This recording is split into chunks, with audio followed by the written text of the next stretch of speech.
And welcome back to Tight Sports. Welcome back to Tight Sports, everybody.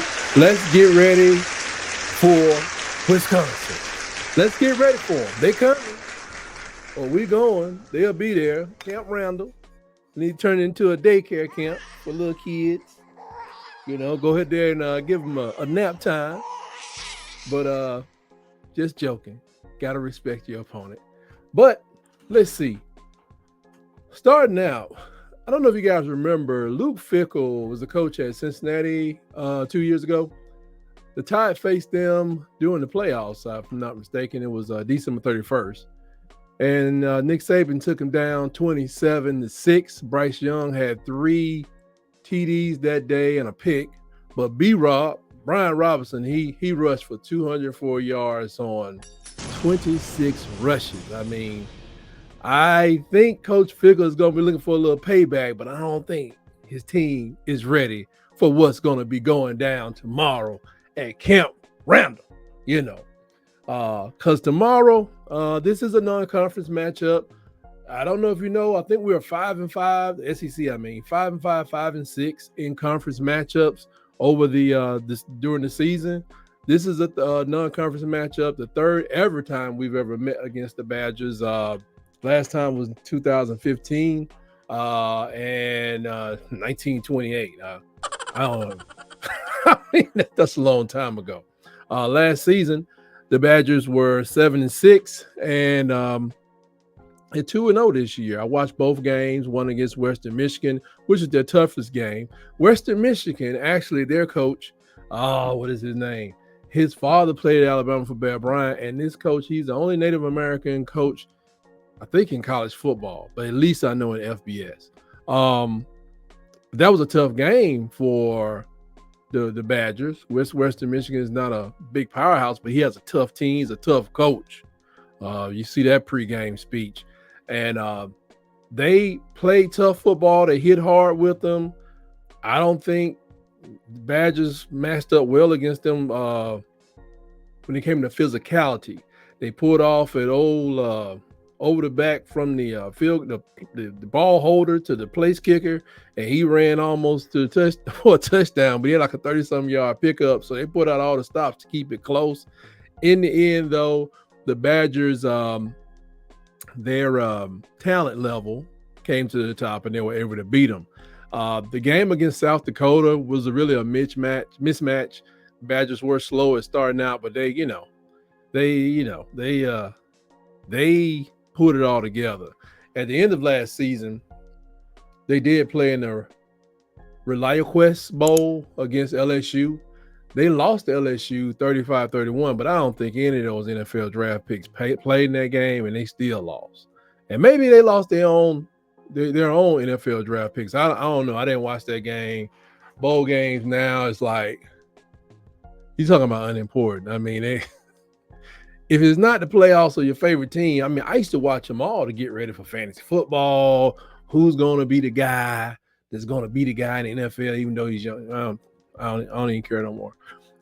So tomorrow, the game kicks off at 12. That'll be September 14th, of course, at Camp Randall Stadium. I got to look and see who Camp Randall is. I don't want to disrespect the person, but we really need to disrespect the stadium tomorrow. In Madison, Wisconsin, that game is going to be carried by Fox. For all the people looking for the gambling lines out there, Alabama is a minus 800 on the money line, and Wisconsin is plus 550. That basically means you got to bet a lot of money to win with Alabama. A lot just to get a little bit. The spread right now is 16.5. And the over-under is 49 points, courtesy of BetMGM. That's what they got. Not telling you to vote. To go bet somebody in a dark corner, especially if you're in a state where they don't allow it. But I'm just letting you know the information that's readily available on the internet. I'm just repeating this stuff.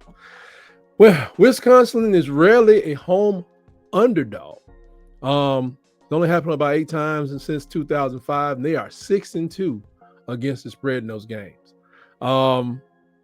Despite that, Alabama, we different. The Tide is different. I don't know who they've been playing, but we different. And most people will take Jalen Milroe over, I think it's Kyler Van Dyke or Tyler Van Dyke, some Van Dyke, Tyler Van Dyke. Yeah. Now, but we want to make it look like Dick Van Dyke. If you're old enough to remember that, you are showing your age. Anyway, we want to make him look bad tomorrow. And I don't think it'll be that hard. A little bit about their offense. Wisconsin's quarterback, Van Dyke, he played a lot of games at Miami. And while I was watching the games, though, he seemed different when he got hit. So we got to keep that pressure up. He will run. They run a lot of RPO.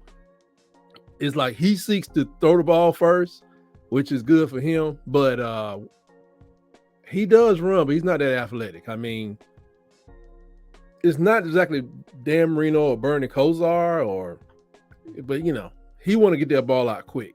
So that RPO, we got to stay. We got to stay disciplined to the responsibilities. One of the plays they ran was very similar to the one Auburn gutted us on one year. With a running back, the quarterback kind of sweeps to the right like he's going to run the ball, and the DB comes up, safety doesn't come over, and you got this running back or this receiver just running straight down the field, and they pop it over the head for a 15-yard pass, and it turns into forever touchdown. And that's exactly what Wisconsin did to South Dakota, if I'm not mistaken. It was a back-breaking play because it depresses your defense. So we got to stay with our responsibilities. Everybody, you can't get caught up what's going on over there and the ball's going that way. If you're the safety, you gotta pay attention. So, like I said, he does run, but he can hurt you at times, pick up a first down, but he's not going to Milroe you all the way down for a touchdown. He shouldn't. I mean, that'd be one heck of a play if he had a 40-yard run tomorrow. I'd be very surprised, especially against our defense. While at Miami, he's a transfer. He threw for 2,700 yards, 19 touchdowns, and 12 interceptions last year at Miami. I'm looking forward to that interception number, adding to that tomorrow. He has one touchdown pass this season, but he has completed 6% of his passes. And that's because, Wisconsin, they usually are a powerful running team. They have a really good set of powerful backs. One of them is dinged up. They have two 100-yard rushers through 2 games. Ches Malusi, I think that's it, and Cade Yakameli. I hope I got that. Malusi is he's the team high. He has 3 rushing touchdowns this year, and I don't know. He was a backup last year for Braylon Allen, who's now moved on to the NFL or another team. And they do have one of their backs that's injured or questionable for tomorrow, Tyree Walker. Their offensive line,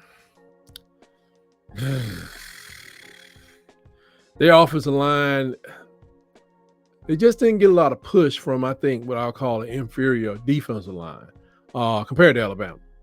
That's going to cause them a problem. If we can handle them with our front, front 4, they're gonna have a horrible day on offense. Their wide receivers, they can be rattled. I saw a lot of drops on contact, like bang bang. A lot. As soon as they got hit, usually people can hold on to it, but there's nothing special with their wide receivers, but they're expensive. But they're experienced. They are experienced. When you talk about some of the experience on our DBs, especially opposite Damani Jackson, you go to the other side, guys are kind of young and may not have as much playing time as others. But the run blocking, it got better, but I think that was a talent over talent. But early, they were getting no push against these defensive lines. Like I said, but their running backs are dudes jacked. they look like the traditional Wisconsin running back. They're like they big, not big as Payne. What's his name? The guy that won the Heisman Trophy with them last Heisman Trophy. Was it Payne? Was his name Payne? He was a big guy. I don't know if y'all remember him. but they're not that big. They're not big and like chubby. They got arms like defensive linemen. Or they spend a lot of time in the weight room and they run that way. So they can push the line, even if the line don't give them any creases, but we got to be careful there. Their defensive line made it easy on the QBs they played against. The middle was very soft earlier against Western Michigan. Very soft. Their linebackers are undersized, and they will be without their defensive signal caller in the first half. He got one of those, what do you call it, targeting penalties. He got a good one too. Woo! Oh man, he got a good one. One of them ones where he really could have hurt himself.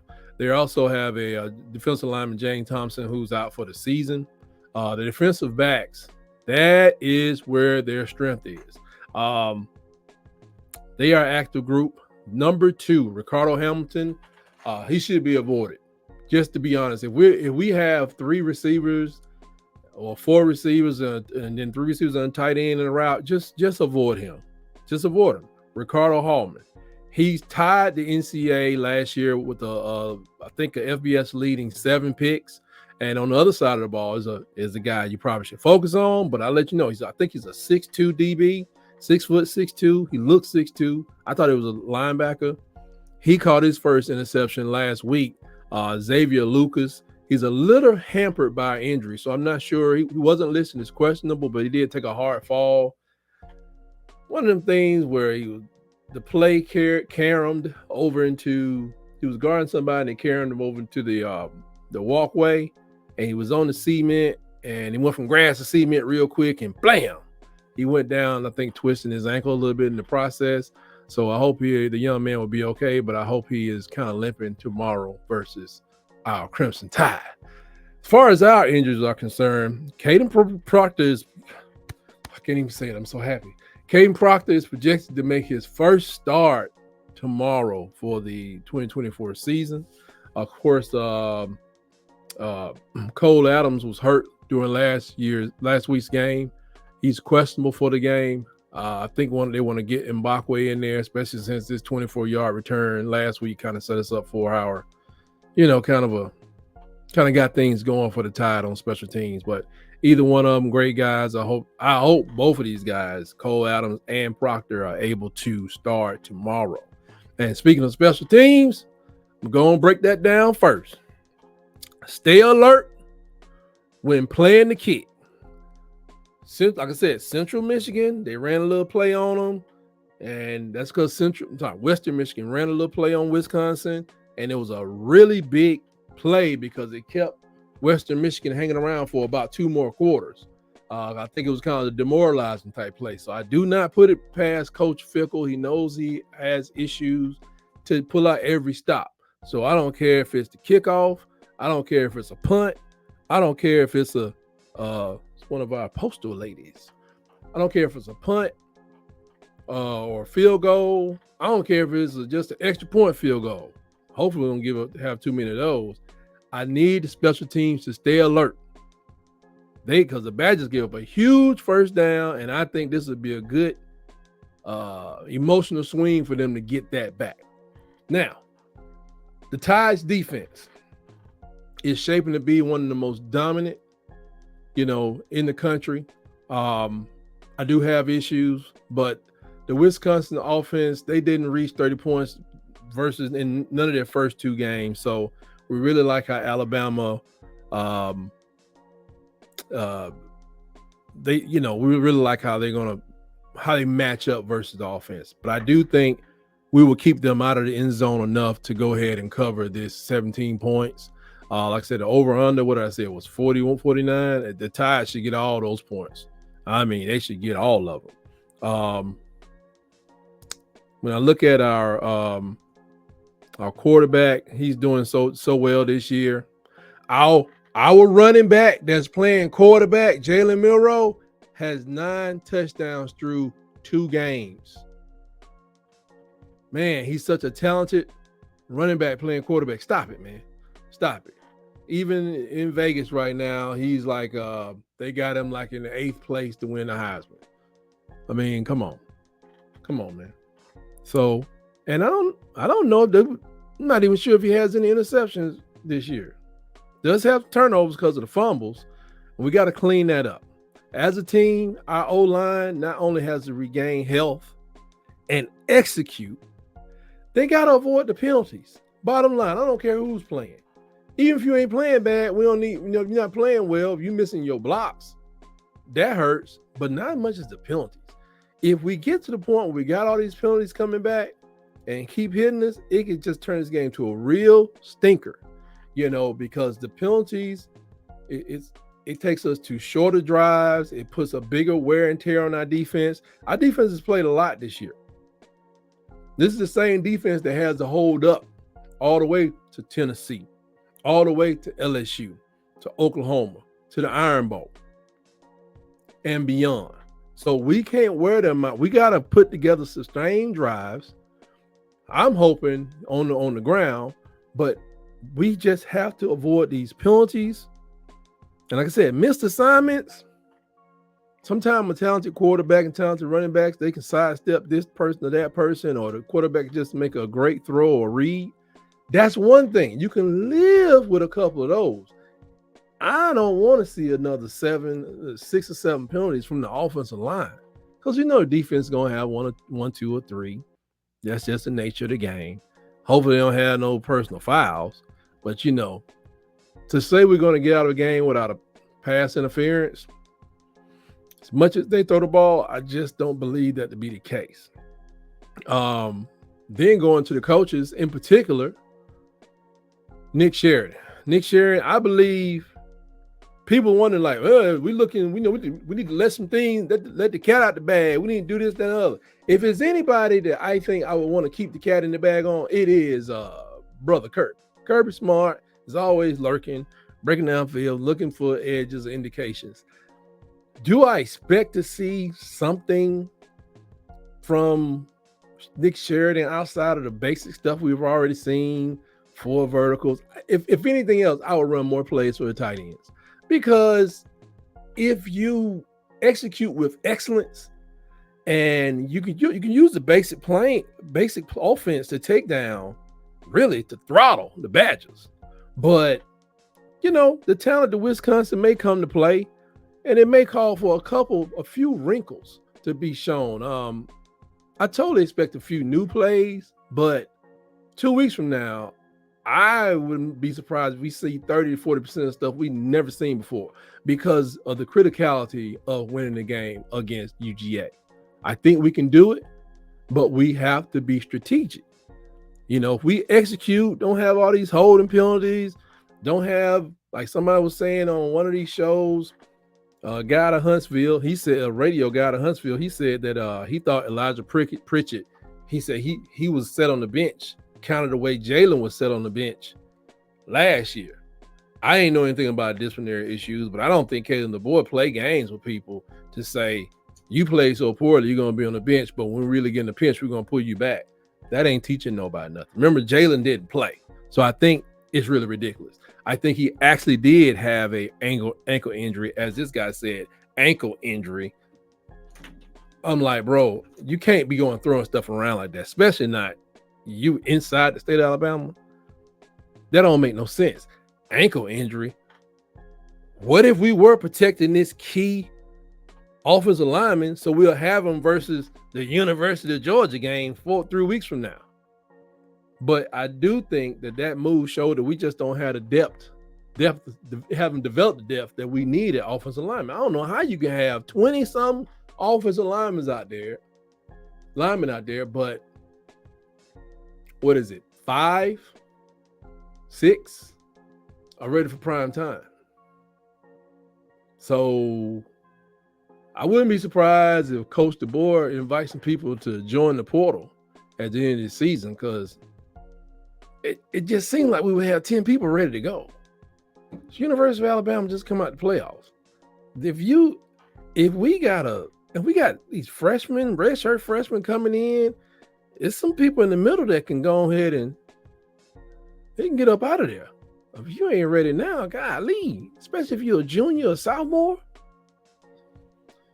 Anyway, that aside, I need these guys to execute tomorrow from the offensive line position Pound on these boys, lay on these boys, let our backs do their work. Wide receivers, tight ends, and backs, we have more talent than them as a group, but you must stay focused and respect your matchups. Secure the ball at every phase. No hero stuff. What do I mean? From the handoff to hitting the line to engaging a tackler to running down the field to securing the ball on a catch or a pass. We don't need no swipe style, none of that stuff. Secure the ball, especially justice and jam. Come on, man. No more mistakes like last week. Make positive plays and keep all the struggling for a yard to a minimum, man. You sometimes just go down. We'll get them the next time. We don't need nobody with the ball and then next thing you know, it's a fumble. We don't need that. If you about to do a Ryan Williams and pull your foot out and keep running, that's different. When you engaged by two people and you fighting them, bro, I don't even want our offensive lineman coming to blast you in the back, knocking you forward another 10 feet. That don't seem like it's very smart. Just keep all the struggling at a minimum. Let's press this ball down their throats. Let's make first downs. Let's keep it moving. And let's come home healthy and get ready for Georgia in 2 weeks. Defensive line, no one else has been able to handle their stuff. It's one of the best units, I would say, on the team. Man, press that offensive line and do your best to crush the will of that QB, Tyler Van Dyke. Tim Keenan, Tim Smith, Jamarian Latham, LT Overton, David Paynes, and others will continue to rotate and dominate. I mean, rotate and dominate, because especially when it comes to Keenan and Smith, I mean, while they're worried about their double teaming one, the other one's winning the SEC Defensive Lineman of the Week. I mean, come on, man. And I expect them to get a lot of work. And if we are able to control their offensive line or the line of scrimmage with just our defensive linemen, they don't stand a chance. I just don't see. I've seen them go against South Dakota and Western Michigan, and Western Michigan was very aggressive. They were undersized. They were aggressive. I don't see them holding this group down at all. Campbell, Lawson, and others. This is an RPO team. You guys do well. Yeah, I've seen you miss a couple of assignments when it came to USF, but you made a lot of tackles.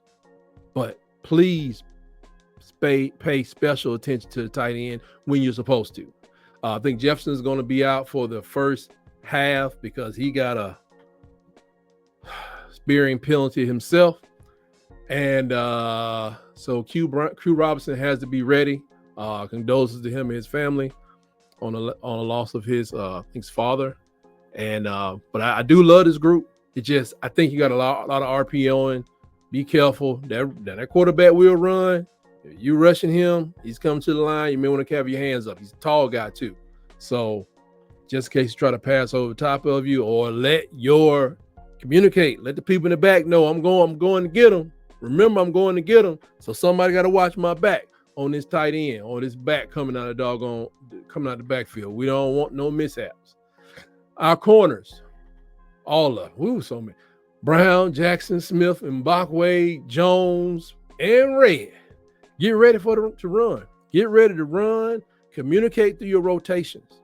Pay attention to the backs and the tight ends.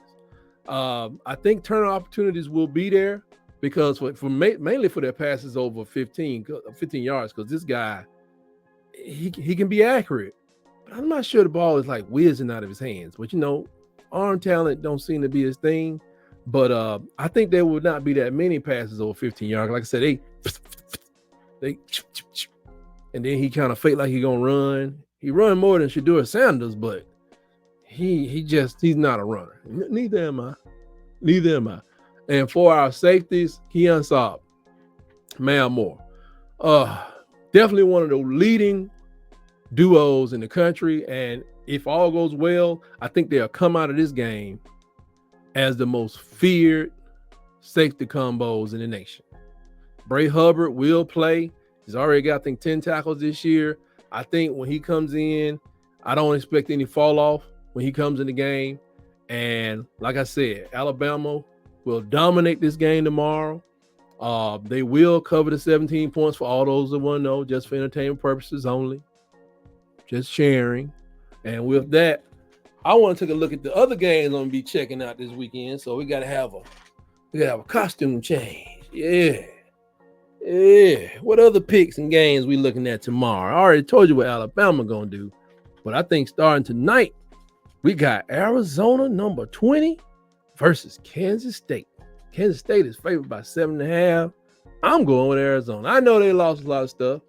I know they lost a whole bunch of stuff, but I'm still going with Arizona in that game. Let me put this up here, my paperwork. Got my notes. Some other games that don't have nothing to do with the SEC. Then I'll go to the SEC schedule. 12 tomorrow, Memphis and FSU. I think FSU is like a 7-point favorite. I'm gonna go with FSU for those that can do something with that. Have at it, but I'm just giving this for entertainment purposes only. Don't be coming to my house. I ain't got nothing to do with you losing your apartment and your van. Anyway, 7:30, Colorado versus Colorado State. Prime got to go up the road.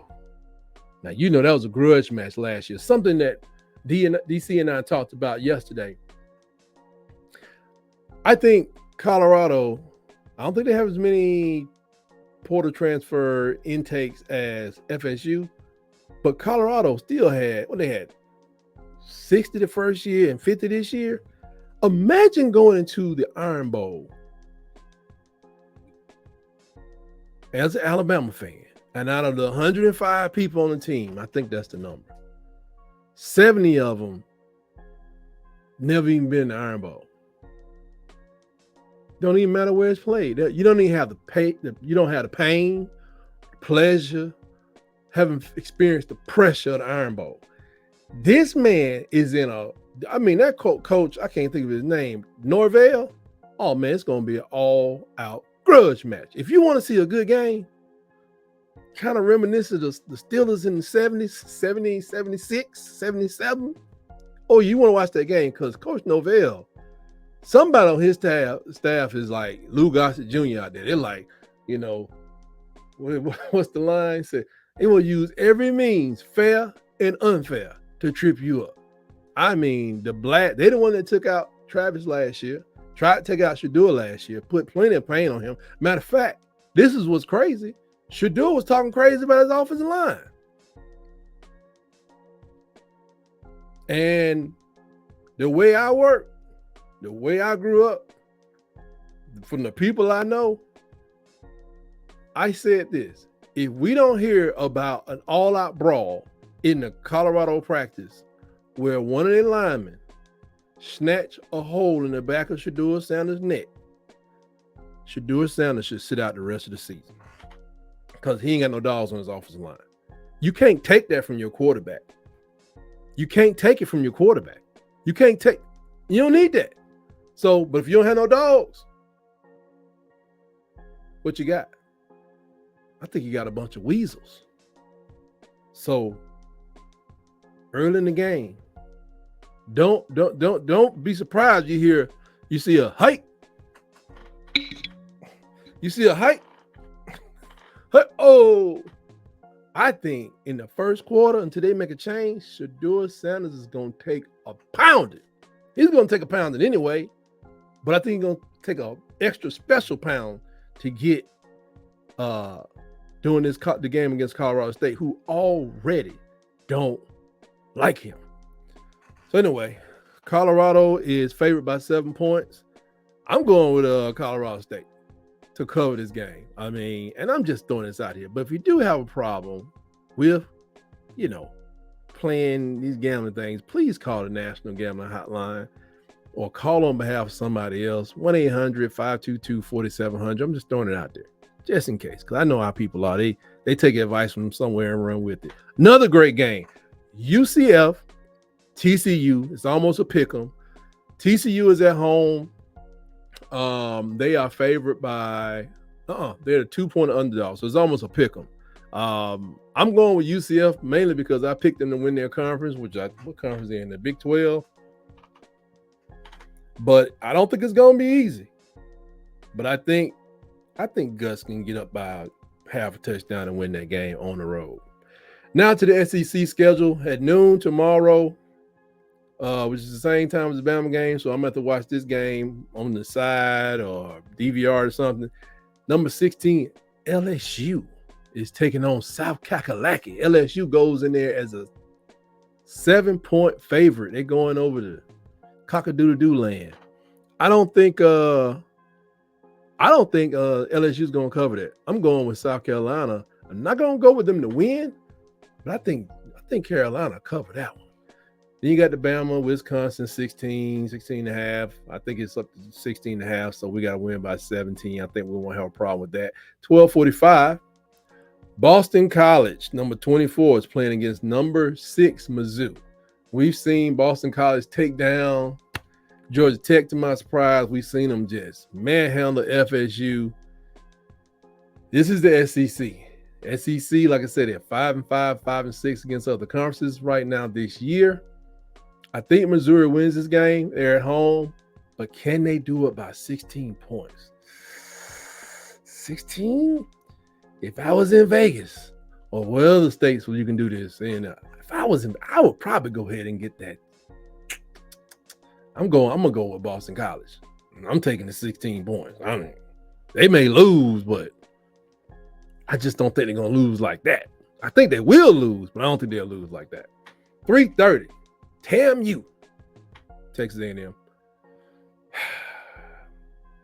Both of these teams are reeling. TAMU is playing against Florida. Florida is at home, Ben Hill Griffin Stadium. I call it it's like the stew pot of the SEC. How stadium is built is very vertical. The person at the top, and that stadium is empty. If somebody sits at the top and they say, if they whisper, you can hear it. If they sing the you can hear it on the field. Now, the Florida is underdog at 3.5 points. I'm gonna go with Texas A&M to win and cover this. I think they're going to be a quarterback change in Florida, but I don't think it'll matter because it's like, first game jitters, Texas A&M ought to be ready to execute, but we'll find out. 3:30, Tulane versus Oklahoma. Oklahoma's favored by 13 points. Now, I meant to do this. I meant to go watch the Oklahoma versus Houston game. Didn't do it. But so I'm going to go with this anyway. I was thinking I was going to go with Tulane, even though they're on the road. I know they lost the coach and all this other stuff. But I don't know what happened in Houston. Houston was just not a very good team, week 1 or week 0, something like that.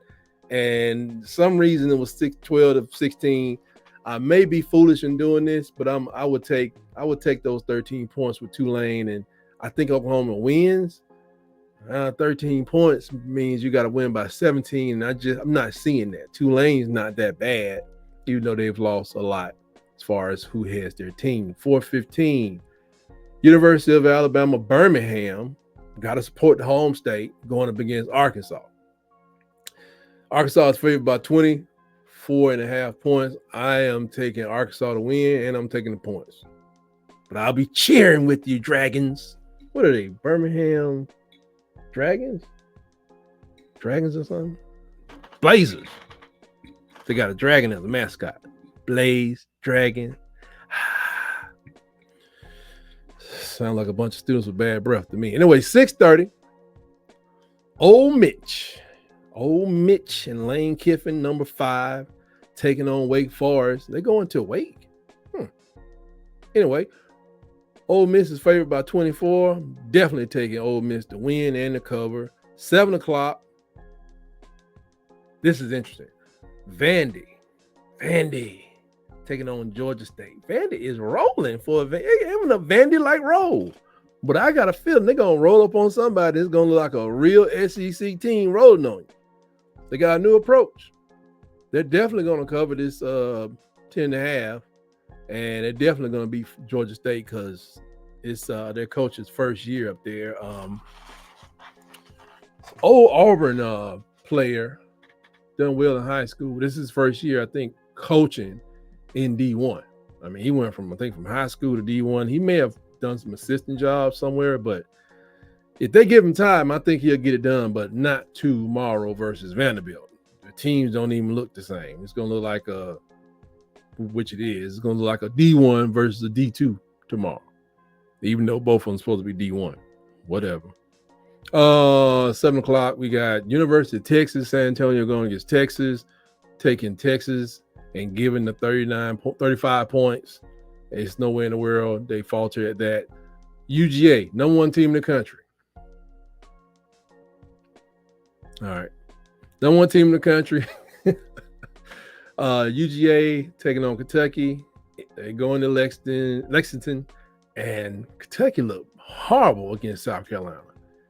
I'm surprised they're only underdog by 24 points. Definitely taking Georgia, giving the points away, taking Georgia to win and cover. 7:30, New Mexico. Now, New Mexico State, for all you Auburn people that's cheering, calm down. New Mexico. It's just New Mexico this time.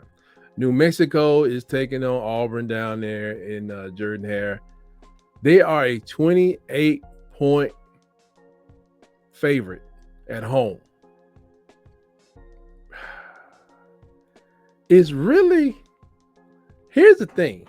We did this yesterday on the other show, Iron Bowl Debates. Check us out. Videos can drop during the week, but most time we at least have one video dropping 6 o'clock every Wednesday. Bubba and the Old Man, go check him out, especially if you're an Auburn fan, but he has a lot of statistical knowledge. And DC at Auburn Addicts, check him out, especially if you're an Auburn fan. They took New Mexico to cover. They like Auburn cannot beat New Mexico by 28 points. I took into account that they already beat a team, lesser team, by almost 50 or 60. So I'm like, yeah, I'm taking Auburn. Taking Auburn to win and cover this. Now, I'm hoping that I'm absolutely 130,000% absolutely wrong. I hope New Mexico come back in there and they beat Auburn by 28 points. But at least Bubba and DC can feel better that their picks were right. I don't get it. Toledo versus Mississippi State. I have Mississippi State covering this game at home by 12 or 11.5, but Mississippi State, boy, it's going to take a while for a new coach to turn the corner. I get it. Kent is playing Tennessee. I don't know why. Tennessee is number 7 team in the country. Something is up with Tennessee. I think they'll win this game and they'll cover because Kent was one of the worst teams in college football last year at the big boy level. One of the worst. But I watched that game with Tennessee. They beat somebody really bad, but for a quarter and a half. I think the score is 10-7 or 7-0. So they had an explosion like we did last week. So maybe they're figuring things out, or maybe that jump just don't work against people who are more talented than them or who know how to play that style of offense. My anxiety about Tennessee is starting to subside because I was worried about Oklahoma. Now I'm not. Still worried about UGA, but that was one of the games. Hey, I'd rather beat them later than sooner. But Tennessee, I'm watching. I'll be watching. I'm watching even the Kent State game. Kent, I'm watching that too. Let's see. And that wraps up the SEC slate. Tomorrow I will be going live, probably a little bit before the game. I'll watch the game, and while I'm watching the game on the commercials, I'll probably talk about some NFL stuff. If you're interested in hearing my thoughts on my NFL picks and some other things around college football, because commercials come up. I can't really commentate the game, but I can react to what I see. I enjoy it, and I think you'll enjoy it too. So check us out tomorrow about let's see. I'm hoping I can get in at least. I have something to do. I just hit me. I have something to do at 10. Matter of fact, I probably won't get in until about halftime. But I may have to go live from my phone and then do something, change over. So anyway, join us then, and we'll definitely watch the game together. No need to watch the game alone. None of you. Always can trust Tight Sports to be right here with you. And as always, please remember, roll, tide, roll.